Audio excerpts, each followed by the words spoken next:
Chapter 5. 3 Broken Threads. Sherlock Holmes had, in a very remarkable degree, the power of detaching his mind at will. For 2 hours the strange business in which we had been involved appeared to be forgotten, and he was entirely absorbed in the pictures of the modern Belgian masters. He would talk of nothing but art, of which he had the crudest ideas, from our leaving the gallery until we found ourselves at the Northumberland Hotel. "Sir Henry Baskerville is upstairs expecting you," said the clerk. "He asked me to show you up at once when you came." "Have you any objection to my looking at your register?" said Holmes. "Not in the least." The book showed that 2 names had been added after that of Baskerville. One was Theophilus Johnson and family, of Newcastle, and the other Mrs. Oldmore and maid, of High Lodge, Alton. "Surely that must be the same Johnson whom I used to know," said Holmes to the porter. "A lawyer, is he not, grey-headed and walks with a limp?" "No, sir, this is Mr. Johnson, the coal owner, a very active gentleman, not older than yourself." "Surely you are mistaken about his trade." "No, sir, he has used this hotel for many years, and he is very well known to us." "Ah, that settles it. Mrs. Oldmore, too, I seem to remember the name. Excuse my curiosity, but often in calling upon one friend one finds another." "She is an invalid lady, sir. Her husband was once mayor of Gloucester. She always comes to us when she is in town." "Thank you. I am afraid I cannot claim her acquaintance. We have established a most important fact by these questions, Watson," he continued in a low voice as we went upstairs together. "We now know that the people who are so interested in our friend have not settled down in his own hotel. That means that while they are, as we have seen, very anxious to watch him, they are equally anxious that he should not see them. Now this is a most suggestive fact." "What does it suggest?" "It suggests— Hello, my dear fellow, what on earth is the matter?" As we came round the top of the stairs we had run up against Sir Henry Baskerville himself. His face was flushed with anger, and he held an old and dusty boot in one of his hands. So furious was he that he was hardly articulate, and when he did speak it was in a much broader and more western dialect than any which we had heard from him in the morning. "Seems to me they're playing me for a sucker in this hotel," he cried. "They'll find they've started in to monkey with the wrong man unless they're careful. By thunder, if that chap can't find my missing boot, there will be trouble. I can take a joke with the best, Mr. Holmes, but they've got a bit over the mark this time." "Still looking for your boot?" "Yes, sir, and mean to find it." "But surely you said that it was a new brown boot." "So it was, sir, and now it's an old black one."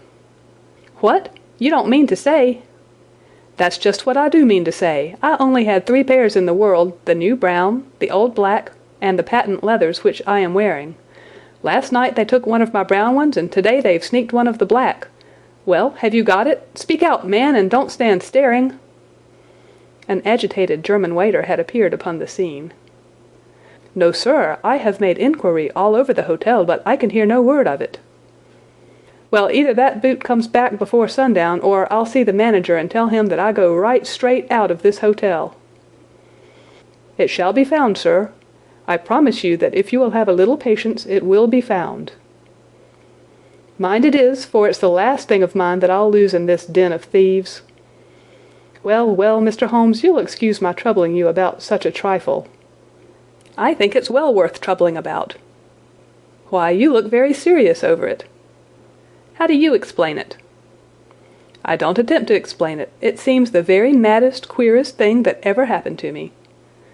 "The queerest, perhaps," said Holmes thoughtfully. "What do you make of it yourself?" "Well, I don't profess to understand it yet. This case of yours is very complex, Sir Henry. When taken in conjunction with your uncle's death, I am not sure that of all the 500 cases of capital importance which I have handled there is one which cuts so deep. But we hold several threads in our hands, and the odds are that one or other of them guides us to the truth. We may waste time in following the wrong one, but sooner or later we must come upon the right." We had a pleasant luncheon in which little was said of the business which had brought us together. It was in the private sitting-room to which we afterwards repaired that Holmes asked Baskerville what were his intentions. To go to Baskerville Hall. And when? At the end of the week. On the whole, said Holmes, I think that your decision is a wise one. I have ample evidence that you are being dogged in London, and amid the millions of this great city it is difficult to discover who these people are or what their object can be. If their intentions are evil, they might do you a mischief, and we should be powerless to prevent it. You did not know, Dr. Mortimer, that you were followed this morning from my house? Dr. Mortimer started violently. Followed? By whom? That, unfortunately, is what I cannot tell you. Have you among your neighbours or acquaintances on Dartmoor any man with a black, full beard? No. Or let me see. Why, yes. Barrymore, Sir Charles's butler, is a man with a full black beard. Ha! Where is Barrymore? He is in charge of the hall. We had best ascertain if he is really there, or if by any possibility he might be in London. How can you do that? Give me a telegraph form. Is all ready for Sir Henry. That will do. Address to Mr. Barrymore, Baskerville Hall. What is the nearest telegraph office? Grimpen. Very good. We will send the second wire to the postmaster, Grimpen. Telegram to Mr. Barrymore, to be delivered into his own hand. If absent, please return wire to Sir Henry Baskerville, Northumberland Hotel.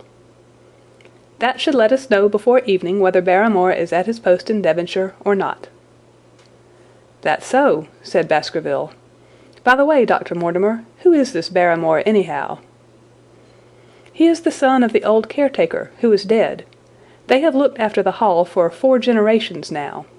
So far as I know, he and his wife are as respectable a couple as any in the county. At the same time, said Baskerville, it's clear enough that so long as there are none of the family at the hall, these people have a mighty fine home and nothing to do. That is true. Did Barrymore profit at all by Sir Charles's will? Asked Holmes.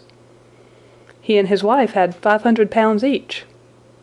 Ha! Did they know that they would receive this? Yes, Sir Charles was very fond of talking about the provisions of his will. That is very interesting. I hope, said Dr. Mortimer, that you do not look with suspicious eyes upon everyone who received a legacy from Sir Charles, for I also had £1,000 left to me. Indeed, and anyone else? There were many insignificant sums to individuals, and a large number of public charities. The residue all went to Sir Henry. And how much was the residue? £740,000. Holmes raised his eyebrows in surprise. I had no idea that so gigantic a sum was involved, said he. Sir Charles had the reputation of being rich, but we did not know how very rich he was until we came to examine his securities. The total value of the estate was close on to £1 million. Dear me, it is a stake for which a man might well play a desperate game. And one more question, Dr. Mortimer. Supposing that anything happened to our young friend here, you will forgive the unpleasant hypothesis, who would inherit the estate? Since Roger Baskerville, Sir Charles's younger brother, died unmarried, the estate would descend to the Desmonds, who are distant cousins. James Desmond is an elderly clergyman in Westmoreland. Thank you. These details are all of great interest. Have you met Mr. James Desmond? Yes, he once came down to visit Sir Charles. He is a man of venerable appearance and of saintly life. I remember that he refused to accept any settlement from Sir Charles, though he pressed it upon him. And this man of simple tastes would be the heir to Sir Charles's thousands. He would be the heir to the estate because that is entailed. He would also be the heir to the money unless it were willed otherwise by the present owner, who can, of course, do what he likes with it. And have you made your will, Sir Henry? No, Mr. Holmes, I have not. I've had no time, for it was only yesterday that I learned how matters stood. But in any case, I feel that the money should go with the title and estate. That was my poor uncle's idea. How is the owner going to restore the glories of the Baskervilles if he has not money enough to keep up the property? House, land, and dollars must go together. Quite so. Well, Sir Henry, I am of one mind with you as to the advisability of your going down to Devonshire without delay. There is only one provision which I must make. You certainly must not go alone. Dr. Mortimer returns with me. But Dr. Mortimer has his practice to attend to, and his house is miles away from yours. With all the good will in the world, he may be unable to help you. No, Sir Henry, you must take with you someone, a trusty man, who will be always by your side. Is it possible that you could come yourself, Mr. Holmes? If matters came to a crisis, I should endeavour to be present in person, but you can understand that, with my extensive consulting practice, and with the constant appeals which reach me from many quarters, it is impossible for me to be absent from London for an indefinite time. At the present instant, one of the most revered names in England is being besmirched by a blackmailer, and only I can stop a disastrous scandal. You will see how impossible it is for me to go to Dartmoor." "Whom would you recommend, then?" Holmes laid his hand upon my arm. "If my friend would undertake it, there is no man who is better worth having at your side when you are in a tight place. No one can say so more confidently than I." The proposition took me completely by surprise, but before I had time to answer, Baskerville seized me by the hand and wrung it heartily. "Well now, that is real kind of you, Dr. Watson," said he. "You see how it is with me, and you know just as much about the matter as I do. If you'll come down to Baskerville Hall and see me through, I'll never forget it." The promise of adventure had always a fascination for me, and I was complimented by the words of Holmes and by the eagerness with which the baronet hailed me as a companion. "I will come with pleasure," said I. "I do not know how I could employ my time better." "And you will report very carefully to me," said Holmes. "When a crisis comes, as it will do, I will direct how you shall act. I suppose that by Saturday all might be ready?" "Would that suit Dr. Watson?" "Perfectly." "Then on Saturday, unless you hear to the contrary, we shall meet at the 10:30 train from Paddington." We had risen to depart when Baskerville gave a cry of triumph, and diving into one of the corners of the room he drew a brown boot from under a cabinet. "My missing boot!" he cried. "May all our difficulties vanish as easily," said Sherlock Holmes. "But it is a very singular thing," Dr. Mortimer remarked. "I searched this room carefully before lunch." "And so did I," said Baskerville. "Every inch of it." "There was certainly no boot in it then." "In that case the waiter must have placed it there while we were lunching." The German was sent for, but professed to know nothing of the matter, nor could any inquiry clear it up. Another item had been added to that constant and apparently purposeless series of small mysteries which had succeeded each other so rapidly. Setting aside the whole grim story of Sir Charles's death, we had a line of inexplicable incidents all within the limits of 2 days, which included the receipt of the printed letter, the black bearded spy in the hansom, the loss of the new brown boot, the loss of the old black boot, and now the return of the new brown boot. Holmes sat in silence in the cab as we drove back to Baker Street, and I knew from his drawn brows and keen face that his mind, like my own, was busy in endeavouring to frame some scheme into which all these strange and apparently disconnected episodes could be fitted. All afternoon and late into the evening he sat lost in tobacco and thought. Just before dinner 2 telegrams were handed in. The first ran, "Have just heard that Barrymore is at the Hall. Baskerville." The second, "Visited 23 hotels as directed, but sorry to report unable to trace cut sheet of Times. Cartwright." There go 2 of my threads, Watson. There is nothing more stimulating than a case where everything goes against you. We must cast round for another scent. We still have the cabman who drove the spy. Exactly. I have wired to get his name and address from the official registry. I should not be surprised if this were an answer to my question. The ring at the bell proved to be something even more satisfactory than an answer, however, for the door opened and a rough-looking fellow entered who was evidently the man himself. "I got a message from the head office that a gent at this address had been inquiring for number 2704, said he. I've driven my cab this 7 years, and never a word of complaint. I came here straight from the yard to ask you to your face what you had against me." "I have nothing in the world against you, my good man," said Holmes. "On the contrary, I have half a sovereign for you if you will give me a clear answer to my questions." "Well, I've had a good day, and no mistake," said the cabman with a grin. "What was it you wanted to ask, sir?" "First of all, your name and address, in case I want you again." "John Clayton, 3 Turpey Street, the Borough. My cab is out of Shipley's Yard, near Waterloo Station." Sherlock Holmes made a note of it. "Now, Clayton, tell me all about the fare who came and watched this house at 10 o'clock this morning, and afterwards followed the 2 gentlemen down Regent Street." The man looked surprised and a little embarrassed. "Why, there's no good my telling you things, for you seem to know as much as I do already," said he. "The truth is that the gentleman told me that he was a detective, and that I was to say nothing about him to anyone." "My good fellow, this is a very serious business, and you may find yourself in a pretty bad position if you try to hide anything from me. You say that your fare told you that he was a detective?" "Yes, he did." "When did he say this?" "When he left me."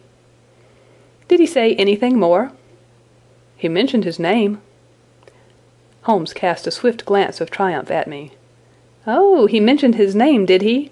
That was imprudent. What was the name that he mentioned?" "His name," said the cabman, "was Mr. Sherlock Holmes." Never have I seen my friend more completely taken aback than by the cabman's reply. For an instant he sat in silent amazement. Then he burst into a hearty laugh. "A touch, Watson, an undeniable touch," said he. "I feel a foil as quick and supple as my own. He got home upon me very prettily that time. So his name was Sherlock Holmes, was it?" "Yes, sir, that was the gentleman's name." "Excellent. Tell me where you picked him up, and all that occurred." "He hailed me at 9:30 in Trafalgar Square. He said that he was a detective, and he offered me 2 guineas if I would do exactly what he wanted all day, and ask no questions. I was glad enough to agree. First we drove down to the Northumberland Hotel, and waited there until 2 gentlemen came out and took a cab from the rank. We followed their cab until it pulled up somewhere near here." "This very door," said Holmes. "Well, I couldn't be sure of that, but I dare say my fare knew all about it. We pulled up halfway down the street and waited an hour and a half. Then the 2 gentlemen passed us, walking, and we followed down Baker Street and along—" "I know," said Holmes. "Until we got 3/4 down Regent Street. Then my gentleman threw up the trap, and he cried that I should drive right away to Waterloo Station as hard as I could go. I whipped up the mare, and we were there under the 10 minutes. Then he paid up his 2 guineas, like a good one, and away he went into the station. Only just as he was leaving he turned round and he said, 'It might interest you to know that you have been driving Mr. Sherlock Holmes. That's how I come to know the name.'" "I see. And you saw no more of him?" "Not after he went into the station." "And how would you describe Mr. Sherlock Holmes?" The cabman scratched his head. "Well, he wasn't altogether such an easy gentleman to describe. I'd put him at 40 years of age, and he was of a middle height, 2 or 3 inches shorter than you, sir. He was dressed like a toff, and he had a black beard, cut square at the end, and a pale face. I don't know as I could say more than that." "Color of his eyes?" "No, I can't say that." "Nothing more that you can remember?" "No, sir, nothing." "Well, then, here is your half-sovereign. There's another one waiting for you if you can bring any more information. Good night." "Good night, sir, and thank you." John Clayton departed chuckling, and Holmes turned to me with a shrug of his shoulders and a rueful smile. "Snap goes our third thread, and we end where we began," said he. "The cunning rascal! He knew our number, knew that Sir Henry Baskerville had consulted me, spotted who I was in Regent Street, conjectured that I had got the number of the cab and would lay my hands on the driver, and so sent back this audacious message. I tell you, Watson, this time we have got a foeman who is worthy of our steel. I've been checkmated in London. I can only wish you better luck in Devonshire, but I'm not easy in my mind about it. About what? About sending you. It's an ugly business, Watson, an ugly, dangerous business, and the more I see of it, the less I like it. Yes, my dear fellow, you may laugh, but I give you my word that I shall be very glad to have you back safe and sound in Baker Street once more. End of Chapter 5. Are you ready to dive into the darkest depths of fear and suspense? Don't miss out on our latest spine-chilling tales and terrifying encounters. Subscribe now to Dark Tales, Horror Stories, and join our community of brave souls who dare to explore the unknown. Hit the subscribe button below and prepare yourself for a journey into the shadows. Subscribe now and let the nightmares begin.